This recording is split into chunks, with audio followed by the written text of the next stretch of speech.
Hello students. तो इस video में हम लोग जानेंगे कुछ रीजंस जिसके वजह से आप लोग की पढ़ाई नहीं हो पा रही है या फिर कई बच्चों की पढ़ाई नहीं हो पाती है। ऐसे तो कई रीजंस हैं, पर हम लोग इन 5 रीजंस पे फोकस करेंगे जो मुझे लगा कि काफ़ी इंपॉर्टेंट है और इस पे ध्यान देना ज़रूरी है अगर आप अपनी पढ़ाई चाहते हो तो। पहला रीज़न, हम गोल ओरिएंटेड हो गए। हमारी जो थिंकिंग है इस जनरेशन की, वो गोल ओरिएंटेड हो गई है बहुत से रीजंस की वजह से। हमको बस एंड रिजल्ट से मतलब होता है। एग्ज़ाम का प्रिपरेशन कर रहे हैं तो एग्ज़ाम में लास्ट में क्या नंबर आएगा, बस उससे हमको लेना देना है। अगर इस तरीके की थिंकिंग होगी और सिर्फ हमारे दिमाग में गोल ओरिएंटेड थिंकिंग रहेगी तो फिर जो प्रोसेस है पूरे साल या 2 साल की पढ़ाई का, उस पर आपका मन नहीं लगेगा, क्योंकि आपको बस उस लास्ट मोमेंट से रिलेटेड आपके दिमाग में चीज़ें चलेंगी कि मुझे बस ये रिजल्ट चाहिए। अब उसके लिए इतनी सारी मेहनत करने की क्या ज़रूरत है जब आखिर में बस एक नंबर ही मैटर कर रहा है। तो आप उसके कुछ शॉर्टकट ढूंढने के तरीके ढूंढोगे और इतनी सारी पढ़ाई, इतना फोकस, इतना अटेंशन, इतना टाइम देने में आपको तकलीफ होगी। तो ये जो गोल ओरिएंटेशन होता है, इसकी वजह से हमारा जो प्रोसेस होता है पढ़ने का, उसका मज़ा ख़त्म हो जाता है। आप अगर फिज़िक्स पढ़ते हो तो फिज़िक्स में मज़ा तब आएगा जब आप फिज़िक्स की दुनिया में घुसोगे, फिज़िक्स की चीज़ों की समझोगे और उसमें मज़ा लेने की कोशिश करोगे। ऐसे टाइम पे अगर आपके दिमाग में रिजल्ट चलता रहेगा, नंबर चलता रहेगा, तो फिज़िक्स के उन कॉन्सेप्ट्स को, केमिस्ट्री के उन कॉन्सेप्ट्स को, मैथ्स के उन कॉन्सेप्ट का आप मज़ा नहीं उठा पाओगे। और अगर मज़ा नहीं उठा पाए, ज़बरदस्ती पढ़ रहे हो सिर्फ रिजल्ट के टेंशन में, तो जाहिर सी बात है कि ज़्यादा टाइम तक आप फोकस नहीं कर पाओगे और आप डिस्ट्रैक्ट हो चले जाओगे।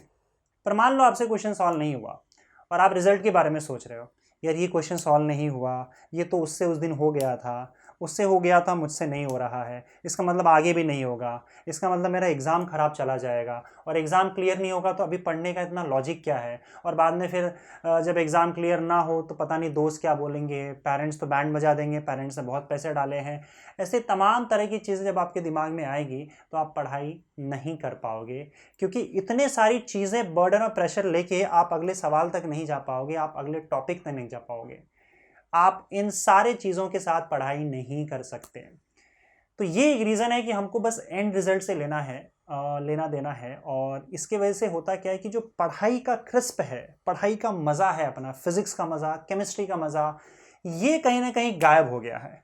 और इस वजह से हम पढ़ाई पे फोकस या ध्यान नहीं दे पा रहे हैं, क्योंकि हमने पढ़ाई के प्रोसेस का मज़ा ही ख़त्म कर दिया है। हमको प्रोसेस में मज़ा नहीं आ रहा है, हमको बस लास्ट वाला रिजल्ट चाहिए, और ये आपको ज़्यादा देर तक पढ़ने नहीं देगा। अगला मेन है टॉपिक जो है, जिसका जो रीज़न है जिसके वजह से हम पढ़ नहीं पा रहे हैं, वो है क्लैरिटी ऑफ कंटेंट। आपने एक एम बनाया मान लो एग्ज़ाम का कि मुझे इस एग्ज़ाम के लिए पढ़ना है। अब तरह तरह की चीज़ें आपके दिमाग में डाल दी जाती है, जिसके वजह से आपको ये क्लैरिटी नहीं होता है कि कितना पढ़ना है, क्या पढ़ना है, कैसे पढ़ना है। जब क्लैरिटी नहीं होता है तो आपकी के सामने सारी चीज़ें बिखरी हुई रहती है।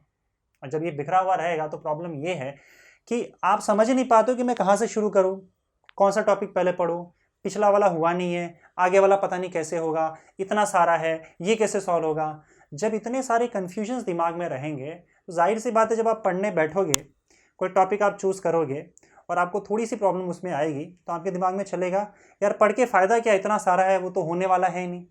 तो आपके दिमाग में ये चीज़ें घूमने लग जाती है कि ये पढ़ने का भी क्या फ़ायदा, इतना सारा बचा हुआ है।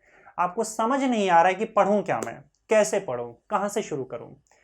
जब कंटेंट क्या पढ़ना है, कितना पढ़ना है, ये क्लैरिटी आपके दिमाग में ना हो, तो फिर वो आपको पढ़ने की तरफ आकर्षित नहीं करेगा। पढ़ाई आपको फिर अट्रैक्ट नहीं करेगा, बल्कि रिपेल करेगा, दूर भगाएगा। तो ये बहुत ज़रूरी होता है कि जब आप पढ़ते हो तो आप चीज़ें क्लियर करके रखो, चाहे टीचर के हेल्प से या यूट्यूब के हेल्प से या कहीं से भी, आपको कितनी पढ़ाई कितने टाइम तक और कैसे करनी है। जब चीज़ें ये एक बार फिक्स हो जाए, उसके बाद आप प्लानिंग कर लो, प्रॉपर प्लानिंग कि मुझे इतने टाइम में ऐसा ऐसा काम करना है। अगर ये प्लानिंग ना हो, क्लैरिटी ना हो, तो कोई सेंस नहीं बनता, क्योंकि आप ज़्यादा देर तक टिक नहीं पाओगे। आपको लगेगा कि ये वेस्ट ऑफ टाइम है, आपका कुछ हो नहीं पाएगा, क्योंकि चीज़ें ही क्लियर नहीं है कि कहाँ तक पढ़ना है और क्या पढ़ना है। तो आपको एक समंदर लगेगा, इस पूरे समंदर को ख़त्म करना है। लेकिन आप जब चीज़ों को बांट लोगे, प्लान कर लोगे, आपको पता है कि इतना कंटेंट ही मुझे अच्छे से पढ़ाई करना है, तब आपके अंदर कॉन्फिडेंस आएगा और उसके बाद फिर आपका मन लग सकता है पढ़ाई करने में। तीसरी चीज़ है टाइम मैनेजमेंट। मान लो आपको आपने सारी चीज़ें फिक्स कर ली और उसके बाद आपको पता है कि कितना क्या पढ़ना है, पर कई बार क्या होता है, बहुत से रीजंस की वजह से हमको टाइम का इशू हो जाता है। मुझे कॉलेज जाना है, मुझे ये सारे काम भी करने हैं और उसके साथ साथ पढ़ाई करनी है। अगर आपने चीज़ों को मैनेज नहीं किया और आपके सारे काम पढ़ाई के अलावा मिक्स हो गए, तो फिर आपको कोई काम करने में मज़ा नहीं आएगा, क्योंकि हर काम में आप फंसते चले जाओगे और खुद को पूरी तरह से फंसा लोगे। अब कोई इंसान अगर पूरी तरह से फंस चुका है और उसके बाद उसको कहा जाए कि अब जाके पढ़ाई करो, तो डेफिनेटली उसका पढ़ाई से मन हटेगा। फिर वो ऐसी कुछ चीज़ें करने की कोशिश करेगा जिससे उसका मन शांत हो और फिर वो डिस्ट्रैक्ट हो जाएगा। क्योंकि पढ़ाई के लिए चाहिए होता है पूरी तरह से फोकस, पूरा कंसंट्रेशन, और बिना किसी टेंशन का जब आप नीचे बैठ के पढ़ाई करते हो कहीं भी, तब ये ज़रूरी होता है कि आपके सर में कुछ ना हो, कोई बर्डन ना हो या फिर कोई कन्फ्यूजन ना हो। तब आप घंटों घंटों पढ़ाई पर फोकस कर पाओगे। लेकिन चीज़ों में उलझे हुए रहोगे तो फिर पढ़ाई में दिक्कत आएगी। इसका मतलब ये कि अगर सपोज करो आपको और भी चीज़ें करनी हैं, तो आप अच्छे से टाइम को मैनेज करो। कोई डायरी बनाओ या फिर एक पर्टिकुलर टाइम बना के उसमें नोट डाउन कर लो कि मुझे इस टाइम पे ये काम करना है। उसके अलावा आप कोई काम मत करो। चीज़ों को प्रायोरिटाइज कर लो कि भाई मैं दिन में ये सारी चीज़ें करता हूँ। सबसे इंपॉर्टेंट काम को पहले डालो, उसके बाद दूसरा इंपॉर्टेंट काम, तीसरा इंपॉर्टेंट काम, और सबको इंपॉर्टेंस के हिसाब से इस तरह से अरेंज कर लो। अरेंज करके साइड में लगा दो और खुद से ये बोलो कि मैं ऊपर से शुरू करूंगा, सबसे इंपॉर्टेंट काम सबसे पहले करूंगा। अगर पढ़ाई आपके लिए सबसे इंपॉर्टेंट काम है तो उसको सबसे ऊपर रखो और बोलो खुद को कि सबसे पहले मैं ये काम खत्म करूंगा। अगर टाइम बचता है तो मैं दूसरे इंपॉर्टेंट काम पे जाऊंगा, फिर टाइम बचता है तो तीसरे इंपॉर्टेंट काम पे जाऊंगा, नहीं तो मैं नीचे वाले काम नहीं करूंगा। इससे आपकी इंपॉर्टेंट चीज़ें आप जल्दी कर पाओगे या फिर ख़त्म कर पाओगे। और पढ़ाई अगर आपका फ़िलहाल आप स्टूडेंट हो और सबसे इंपॉर्टेंट काम है तो आप पहले ख़त्म कर दोगे। टाइम मैनेजमेंट होगा, चीज़ें एकदम सेट होगी तो पढ़ाई करने में बड़ा मज़ा आता है, फिर आपका ध्यान भी लगेगा पढ़ाई करने में। अगली चीज़ है डिस्ट्रैक्शन। ये बहुत बड़ा इशू है फिलहाल इस जनरेशन के लिए, क्योंकि ये जनरेशन बहुत सारी चीज़ों से एक्सपोज हो चुका है और बहुत ईजीली अवेलेबल भी हो जाता है। फॉर एग्जाम्पल आपका इंटरनेट की बात कर रहा हूँ मैं। इंटरनेट पे बहुत से सोशल नेटवर्किंग साइट्स है, यूट्यूब है, इन सारी चीज़ों में बहुत से अच्छे कंटेंट तो आपको मिल जाएंगे, पॉसिबिलिटी ये है। पर लेकिन जो बाकी फालतू चीज़ें हैं जो आपको पढ़ाई से डिस्ट्रैक्ट कर रही है, वो बहुत ईजीली आपके सामने लाया जाता है, जिसकी वजह से आपका ध्यान भटक जाता है। यूट्यूब पे, इंस्टाग्राम पे 30-30 सेकंड के रील्स बनते हैं। अब आप सोचिए कि अगर आपने अपने दिमाग को ट्रेन करके रखा हुआ है कि हर 30 सेकंड में चीज़ें बदल जाए, तो दिमाग को जैसे कि 30 सेकंड होता है, उसके बाद वो जब बदल जाता है, दूसरा रील आता है, दूसरा वीडियो आ जाता है, तो आपको एक किक मिलती है, बॉडी में एक केमिकल सीक्रेट होता है, आपको बड़ा मज़ा आता है। फिर 30 सेकंड में फिर से ही काम होता है। तो हर 30 सेकंड में आपको एक्साइटमेंट मिलते रहता है और आपने अपने बॉडी और माइंड को इस तरीके से ट्रेन कर रखा है। लेकिन आप लोगों को पता है कि जब हम पढ़ाई करते हैं तो पढ़ाई के प्रोसेस में ऐसा नहीं होता है।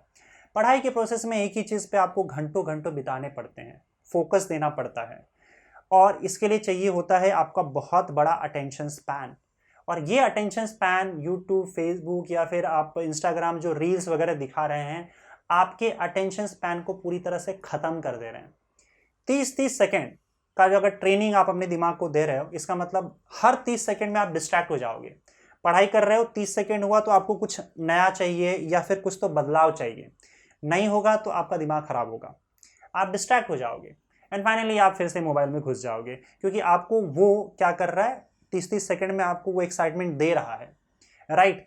तो ये जो आपका अटेंशन स्पैन है, इसके वजह से पूरी तरह से खत्म होता चला जा रहा है। आप ज़्यादा टाइम तक किसी चीज़ पर फोकस नहीं कर पा रहे हो, और अगर आप ज़्यादा टाइम तक किसी भी चीज़ पर फोकस नहीं कर पाओगे तो ध्यान रखना, पढ़ाई तो नहीं होगी।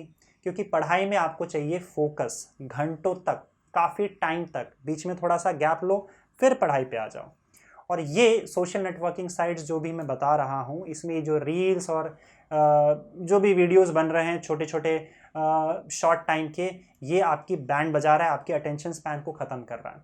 तो वो अपना काम कर रहे हैं, लेकिन ऐसा नहीं है कि आपको शॉर्ट्स देखने में कोई बुराई है या फिर रील्स देखने में कोई बुराई है। बुराई किसी चीज़ में नहीं है, लेकिन आप अगर दिमाग को ट्रेन कर रहे हो कि बस वही देखना है और मुझे वैसा ही चाहिए, तब ये दिक्कतें देंगी आपको अपने पढ़ाई करने में, जहाँ पे आपने माइंड को ये ट्रेन ही नहीं किया कि आपको घंटों तक किसी चीज़ पर फोकस रखना है। फाइनली आते हैं हमारे पास्ट एंड फ्यूचर की थिंकिंग पे। जब सारी चीज़ें सही हो भी जाती है तो हमारा कॉन्फिडेंस लेवल इसलिए गिर जाता है क्योंकि हम अपने दिमाग में फेलियर्स के बारे में काफ़ी चीज़ें सोचते हैं कि उस बंदे ने इतनी मेहनत की, इतना कुछ हुआ, उसके बाद भी कुछ नहीं हो पाया। तो ये एक्चुअली फिर से रिजल्ट, जो एंड रिजल्ट वाला केस मैंने बताया था उससे रिलेटेड है। इतना कुछ करने के बाद भी वो कुछ हासिल नहीं कर पाया, इसके साथ भी वही हुआ। तमाम फेलियर वाली जितनी भी चीज़ें हैं आपके दिमाग में घूमते रहती हैं। मैं खुद भी तो इतना मेहनत किया था, मेरा उस एग्ज़ाम में नहीं हुआ, ऐसा नहीं हुआ, वैसा नहीं हुआ। जब ये सारी चीज़ें आप सोचने लगते हो और पढ़ाई करने के लिए बैठते हो, तो जब आप पढ़ते हो, मेहनत करते हो, पढ़ाई में मेहनत लगता है, तो आप फिर यही सोचते हो कि यार मेहनत करके फ़ायदा क्या, जैसे मैं उस टाइम पे फेल हुआ था फिर से फेल हो जाऊंगा तो सब कुछ ख़त्म हो जाएगा। तब कहीं ना कहीं से आपके दिमाग में थॉट आता है कि क्या कोई दूसरा तरीका है जो सही तरीका हो, जिससे बहुत जल्दी काम हो जाए, और ये आपको पढ़ाई से पीछे धकेलती है। बहुत से एग्जाम्पल्स आपके सामने पेश किए जाते हैं कि देखो ये यूट्यूबर, ये यूट्यूब पे गाली देते देते इतना पैसा कमा रहा है, ये वहाँ पे टाइम पास कर रहा है, नाच रहा है, उसके वजह से करोड़ों रुपए कमा रहा है। तो आपको पढ़ाई करके मेहनत करने की क्या ज़रूरत है? जब ये सारे एग्जाम्पल्स आपके सामने दिए जाते हैं तो आपको लगता है कि यार पढ़ाई में इतनी मेहनत करने का कोई लॉजिक ही नहीं है, जबकि लोग पैसा कमा रहे हैं यहाँ पे। तो पैसा कमाना, शॉर्टकट तरीके से जल्दी सक्सेसफुल हो जाना, कोई 23 साल में बिलियनियर बन गया, जब ये सारी बातें आपको हर तरफ से बता दी जाती है, जबकि इसमें कितनी सच्चाई है और किस लेवल तक ये सच है इसकी पुष्टि तो आप करते नहीं हो, पर चारों तरफ से ये आपके दिमाग में सिर्फ आपका अटेंशन ग्रैब करने के लिए दिया जाता है। याद रखना कि हर बड़ी चीज़ हासिल करने के लिए आपको वक्त लगेगा। अगर वो स्ट्रांग है तो लगेगा। आपको बहुत जल्दी कोई चीज़ मिल जा रहा है तो हो सकता है बहुत जल्दी वो आपसे छिन भी जाए। तो जब ये सारी चीज़ें आपके दिमाग में डाल दी जाती है तो आपको लगता है कि यार पढ़ाई करने का क्या लॉजिक है जब मुझे शॉर्ट तरीके से ये सब चीज़ें मिल जाएगी, और फिर आपका डिस्ट्रैक्शन, वहाँ से आप डिस्ट्रैक्ट हो जाते हो। आपको अपने फ्यूचर की चिंता होती है कि सच में ये पढ़ाई करके फ्यूचर सिक्योर होगा क्या। मतलब आप काम कर रहे हो पढ़ाई का और पढ़ाई के अलावा सारी चीज़ें सोचे जा रहे हो। देखो, हमारे पढ़ने का ये एम नहीं होता है कि चलो कल को पैसा मिलेगा या फिर कुछ और आएगा या गाड़ी आएगी। ये बाय प्रोडक्ट हो सकता है, हमको ये सारी चीज़ें मिलेंगी, अच्छी बात है, हम अच्छी सी नौकरी करें या फिर हमको अच्छा पैसा मिले पढ़ के, ये हो सकता है फ्यूचर में, नॉट अ प्रॉब्लम। लेकिन हमारा मेन एम ये रहता है कि जब आपको पढ़ाया जाए तो आपकी सही थिंकिंग डेवलप हो, आप मेच्योर हो, आप कुछ सीखें। अगर आप सीख लोगे तो डेफिनेटली कुछ ना कुछ अच्छा करोगे। लेकिन सीखने के बजाय आपके दिमाग में अगर इतनी सारी चीज़ें डाल दी जाएगी कि आपको ये मिलेगा, वो मिलेगा, ऐसा मिलेगा, वैसा मिलेगा, तो इस पूरे प्रोसेस में होता क्या है ना कि आपका जो पढ़ाई है, पढ़ाई का मज़ा ख़त्म हो जाता है। आप पढ़ाई पे ध्यान नहीं देते हो क्योंकि आपको इन सारी चीज़ों पे ध्यान रहती है। आपको रिजल्ट्स पे ध्यान है, आपको अलग अलग चीज़ों पे ध्यान है कि पढ़ाई करके मुझे ये मिलेगा, वो मिलेगा। कई पेरेंट्स बच्चों को बोलते हैं भाई तू पढ़ ले, इतना मार्क्स ले आ, आपको मोबाइल मिल जाएगा, महंगा वाला कपड़ा दिला दूंगा या महंगी वाली कोई दूसरी चीज़ दिला दूंगा। तो वो पढ़ ही इसलिए रहा है ताकि वो चीज़ मिले उसको। तो उसमें पढ़ने का मज़ा नहीं है, उसका एम पढ़ना रह ही नहीं गया। उसका एम क्या रह गया है कि ये चीज़ें मुझे हासिल हो जाएंगी। जब आप पढ़ रहे हो, जब आप फिज़िक्स पढ़ते हो तो फिज़िक्स पढ़ो, फिज़िक्स की दुनिया में खो जाओ, केमिस्ट्री की दुनिया में खो जाओ। केमिस्ट्री के जब आपको मज़े आने लगे तब किसी और को आपको बोलने की ज़रूरत नहीं पड़ेगी कि भाई पढ़ना है ना। तब ना तो आपको पास्ट में जो फेलियर्स आए उसकी चिंता होगी, ना फ्यूचर की बात होगी, क्योंकि एट प्रेजेंट आप फिज़िक्स में मज़ा ले रहे हो। इनफैक्ट ये जो टीचर्स है या कई लोग हैं वो JEE, नीट या कई तरह के एग्ज़ाम्स का बोझ डाल देते हैं, बोलते हैं इसमें ऐसा हो जाएगा तो अच्छा हो जाएगा, आप ऐसा कर लो, ये क्वेश्चन सॉल्व कर लो तो आपको ये एग्ज़ाम क्लियर हो जाएगा। आप अगर फिज़िक्स पढ़ा रहे हो तो फिज़िक्स पढ़ाओ, फिज़िक्स में बच्चों को मज़ा आना चाहिए। केमिस्ट्री पढ़ा रहे हैं तो केमिस्ट्री की दुनिया को उनके सामने पेश करो। उस प्रोसेस में, पढ़ाई के उस प्रोसेस और वो मज़ा होता है वो बच्चों को फील करने दो। तब देखो बच्चों को कितना मज़ा आता है पढ़ाई करने में।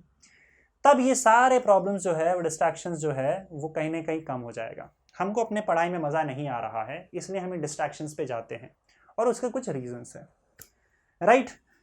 तो अब इसका सोल्यूशन क्या है? देखो, एक मेन सोल्यूशन आप दिमाग में ध्यान रखो कि पहले तो आप अपने, जब भी आप पढ़ाई कर रहे हो, ये एम रखो कि मुझे पढ़ाई करना है, जो चीज़ मैं सीख रहा हूँ वो मुझे सीखना है। आगे फ्यूचर अपने आप सही हो जाएगा, पर आप सीखोगे नहीं, आपका कुछ मार्क्स किसी तरीके से गलती से एग्जाम में आ गया, तब तो वैसे भी फ्यूचर बर्बाद है आपका। पता नहीं आप कुछ कर पाओगे कि नहीं कर पाओगे। लेकिन आपने कोई चीज़ें सीख ली है, तब डेफिनेटली कुछ ना कुछ होगा, राइट। तो आप अपने सर्वे से जितने भी इन्फ्लुएंसेस हैं, पेरेंट्स के हैं, टीचर्स के हैं, सोशल इन्फ्लुएंसेस हैं, फ्रेंड्स के हैं, ये सब अपने दिमाग से हटा दो। रिजल्ट की चिंता छोड़ दो। रिजल्ट की चिंता छोड़ने का मतलब ये नहीं कि पढ़ाई छोड़ देना, मैं पढ़ाई के लिए बोल रहा हूँ, ठीक है, कि क्या होगा नहीं होगा कैसे होगा सब छोड़ दो। प्रॉपर अपना प्लान बनाओ और आप पढ़ाई पे फोकस करो। जो पढ़ रहे हो उसमें आपको मजा आना चाहिए। जिस दिन आपने पढ़ाई के प्रोसेस में मजा लेना सीख लिया, तब देखो कितना मजा आएगा। आप एक अलग दुनिया में होगे। आप फिजिक्स की नई दुनिया में, केमिस्ट्री की अलग दुनिया में, मैथ्स की दुनिया में मजे कर रहे होगे। जब ये मजा आने लगे ना, पढ़ाई में जब मजा आने लगे, तब आपको किसी मोटिवेशन किसी चीज़ की ज़रूरत नहीं पड़ेगी। तब आप खुद डिसाइड कर लोगे, चीज़ें आपके सामने क्लियर होंगी कि मुझे पढ़ाई करना है और कैसे करना है। समझे? तो यहाँ पे बेसिकली एक और चीज़ जो मैं बताने वाला था कि डिस्ट्रैक्शन की वजह से बहुत प्रॉब्लम होता है, और ये सबसे इंपॉर्टेंट प्रॉब्लम बच्चों की लाइफ में है। क्योंकि होता क्या है, डिस्ट्रैक्शन की वजह से आपकी पढ़ाई की भूख खत्म हो जाती है। पढ़ाई का भूख क्यों खत्म होता है? देखो, जैसे आपको मैं ये बोलूँ कि कोई दिन किसी दिन आप सुबह उठो, बाहर जाके चिप्स खा लो, कहीं जाकर समोसे खा लो, फिर जाके वड़ा पाव खा लो, कहीं और जाके कुछ ना कुछ खाए जा रहे हो। रात को आप घर पे आते हो, मम्मी बोलती है बेटा खाना खा ले, बहुत अच्छा खाना बना है। तो आप क्या बोलोगे? नहीं मम्मी नहीं, मेरा बिल्कुल भी मन नहीं है। भाई अगर उस घर में बहुत ही अच्छा पकवान, दुनिया का सबसे अच्छा पकवान भी अगर आपके सामने रख दिया जाए तो आप नहीं खाओगे, क्योंकि आपको भूख ही नहीं है। आपने पूरे दिन अपने भूख को मार दिया है खाने का। लेकिन किसी दिन अगर सपोज करो आपका उपवास है और शाम को आपको काफ़ी भूख लगी है और खाना खाने का समय हो चुका है, पूरा दिन आपका उपवास था, आपने कुछ नहीं खाया, उस समय मम्मी जो बना के दे दे वही हमारे अमृत और हम खा लेंगे। यही हो रहा है। हम दिन भर यहाँ वहाँ सारी चीज़ें देखकर, दिमाग में सारे प्रेशर डालकर अपने पढ़ाई के भूख को ख़त्म कर लेते हैं। क्योंकि बाकी सारी चीज़ें आपने दिमाग में डाल रखी है तो पढ़ाई के लिए जगह ही नहीं बचा, भूख खत्म हो गया। इस भूख को बढ़ाने का सिंपल तरीका है, आप ये सारे डिस्ट्रैक्शंस हटा दो। अब आप बोलोगे सर बड़ा मुश्किल होता है ये रील्स और ये यूट्यूब और मोबाइल का छोड़ना। भाई मुश्किल नहीं होता है, बड़ा आसान है। अच्छा मुझे एक बात बताओ, जैसे बच्चे बोलते हैं कि सुबह उठना बहुत मुश्किल होता है, पर आपके स्कूल में कभी जब हम सुबह पिकनिक के लिए जाते थे तो आप 1 घंटा पहले पहुंच जाते हो वहाँ पे, सुबह उठ के एकदम 4 बजे 5 बजे ही उठ के, तब नींद कैसे खुल जाती थी? तो वो हमारे हाथ में है, क्योंकि पिकनिक हमारे लिए इतना इंपॉर्टेंट था, इसलिए हमारी नींद खुल जाती है और जो काम बाकी दिन इम्पॉसिबल लग रहा है वो पॉसिबल हो जाता है। आपके लिए मोबाइल, फेसबुक, रील्स या ये जितनी भी चीज़ें हैं जो आपको लग रहा है कि छोड़ना चाहिए, आप ये छोड़ इसीलिए नहीं पा रहे हो क्योंकि आपके लिए पढ़ाई या बाकी दूसरी चीज़ें उतनी इंपॉर्टेंट नहीं है। तो उसके लिए आप क्या करो, उसके लिए आप उसका इंपॉर्टेंस जगाओ। जिस दिन वो इंपॉर्टेंट लगने लगा, ये चीज़ें अपने आप छूट जाएगी। आप सीधा जाओ, डिसीजन लो, छोड़ना है और छोड़ दो। किसी हैबिट की, किसी तरीके की कोई ज़रूरत नहीं है। आज इंस्टेंट डिसीजन लो और छोड़ दो, और उसके बाद देखो। या फिर एक काम आप कर सकते हो, छोड़ के 1-2 दिन, कम से कम 2 दिन कम से कम आप ये कोशिश करो कि मिनिमम आप अपने फ्रेंड से मिलना जुलना बंद कर दो, या मिनिमम कर दो। एटलीस्ट 2 दिन ये ट्राई करके देखो। किसी से बात मत करो ज़्यादा, हार्डली अपने मुंह से वर्ड्स निकालो, ताकि इससे होगा क्या कि आप चीज़ों को गौर कर पाओगे। और बस सब पे ऑब्जर्वेशन रखो कि क्या कैसी चीज़ें चल रही है। 2 से 3 दिन अगर आप ऐसा करोगे तो आपको समझ में आएगा कि मैं इन सब लोगों के साथ कितनी बेकार की चीज़ें करता था जो मुझे नहीं करना चाहिए था। और फाइनली आपको रियलाइज़ होगा कि पढ़ाई कितना इंपॉर्टेंट है। और जब ये पढ़ाई का इंपॉर्टेंस रियलाइज़ हुआ, सीधा डिसीजन लो सब डिस्ट्रैक्शन छोड़ देने का, और पढ़ाई के प्रोसेस में मज़ा लेने की कोशिश करो। डेफिनेटली ये सारे प्रॉब्लम्स आपके सॉल्व हो जाएंगे। तो सारे इन्फ्लुएंसेस, सारे बर्डन जो आप सर पे लेके चलते हो, रिजल्ट का, बाकी लोगों का, वो पहले हटा दो। प्रॉपर प्लान करो, डिस्ट्रैक्शंस खत्म करो, और उसके बाद बुक लेके अपना प्लान रेडी करके लगा दो सामने, और बस खुद को बोलो कि अब इन सारी चीज़ों के अलावा मुझे कोई डिस्ट्रैक्शन से कोई लेना देना नहीं है, यही मेरी लाइफ है। जब वो आपकी लाइफ बन जाएगी और पढ़ाई में जब मज़ा लेने लगोगे, तो फिर ये सारे के सारे रीजंस जो है अपने आप खत्म हो जाएंगे। All the best, thank you.